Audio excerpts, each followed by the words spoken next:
Audio. Fermeture de la centrale nucléaire de Fessenheim, ce n'est que le début d'un long processus. Ce vendredi soir, à 20h30 très précise, les agents de la centrale nucléaire de Fessenheim accomplissent un geste inhabituel. Ils débutent le processus qui mettra à l'arrêt un des deux réacteurs de la centrale. À 2h samedi matin, ce réacteur sera alors à l'arrêt. Ce n'est qu'une première étape. Le 30 juin prochain, ils en feront de même avec le deuxième réacteur.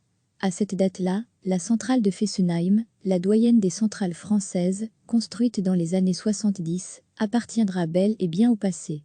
La décision de fermer cette centrale a suscité pas mal de remous.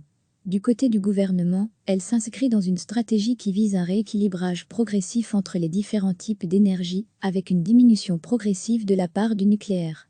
La France ne s'arrêtera pas là. Après la fermeture de ces deux réacteurs, elle en fermera 12 autres d'ici 2035 sur les 59 réacteurs nucléaires qu'elle compte. Du coup, elle réduit de 20% la part du nucléaire dans sa production d'électricité. Elisabeth Borne, ministre française de la Transition écologique, défend à fond cette décision. On ne peut pas dépendre d'une seule et unique technologie.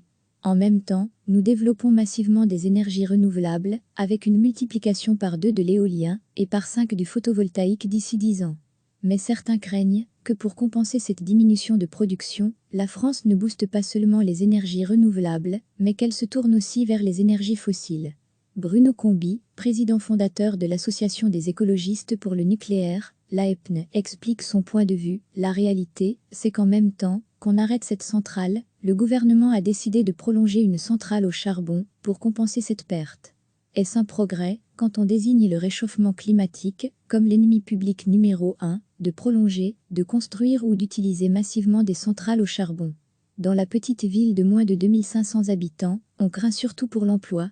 L'éclairage public sera d'ailleurs éteint cette nuit. Pour symboliser, selon les termes du maire de la ville, un territoire qui n'a pas beaucoup de lueur d'espoir. La fermeture de ces centrales risque bien d'avoir des conséquences chez nous. Julien Blondeau, expert en énergie et professeur à la VUB, estime que ce n'est pas une bonne nouvelle pour la Belgique, en termes d'importation vers la Belgique, si la Belgique, un jour ou l'autre, en a besoin.